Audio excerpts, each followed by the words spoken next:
Mantan Menteri Koordinator Politik Hukum dan Keamanan Mahfud MD meyakini bahwa penyiraman air keras terhadap aktivis Kontras Andri Yunus hanya bisa kelar apabila tidak ada campur tangan politik. Hal itu diungkapkan Mahfud MD setelah 2 pekan kasus penyiraman air keras Andri Yunus terkatung-katung. Melalui siaran podcast resmi Terus Terang yang diunggah di akun YouTube Mahfud MD pada Selasa 31 Maret, mantan Ketua Mahkamah Konstitusi itu menjabarkan praduganya dalam kasus penyiraman air keras ini.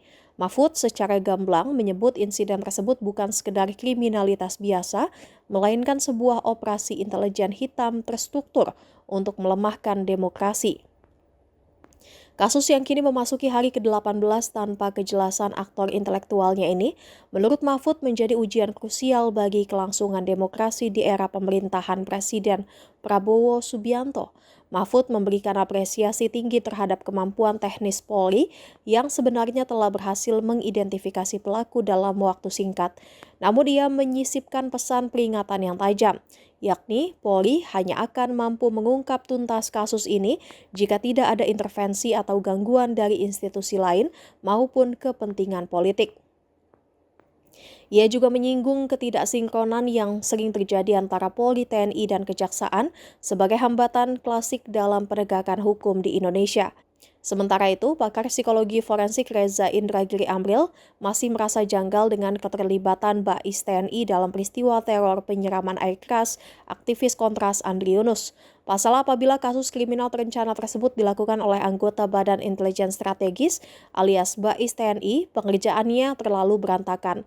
Pakar psikologi forensik lulusan Melbourne University itu menyoroti berantakannya jejak yang ditinggalkan oleh para eksekutor saat melakukan aksi teror penyiraman air keras. Misal saja mulai dari tidak memakai sarung tangan, tidak pakai masker atau penutup wajah hingga meninggalkan barang bukti di tempat kejadian perkara alias TKP. Menurut Reza, hal itu terlihat janggal sebab yang dilibatkan seorang intelijen. BH dan sebagainya itu kesimpulan ya, memang ya tidak bisa tidak, ini operasi intelijen untuk pelemahan demokrasi karena isu-isu tertentu. Saya sependapat dengan kesimpulan itu, tapi nanti ini kesimpulan berdasar fakta lapangan. Nah nanti hukumnya bagaimana? Nah hukumnya harus mengungkap dengan benar kalau kita ingin baik.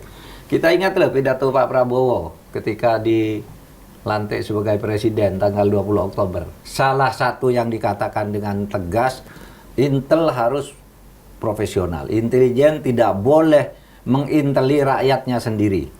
Yang diintel itu musuh negara, kan gitu. Tidak boleh nginteli rakyat apalagi melakukan tindakan-tindakan yang misalnya kalau benar yang disimpulkan oleh berbagai pihak ini itu merupakan operasi intelijen karena terkait dengan sikap-sikap politik tertentu yang ditunjukkan oleh si korban, oleh Andri Yunus misalnya, kan orang mengaitkan ke situ, gitu. Dan itu nanti harus diungkap di pengadilan. Jangan lupa subscribe ya.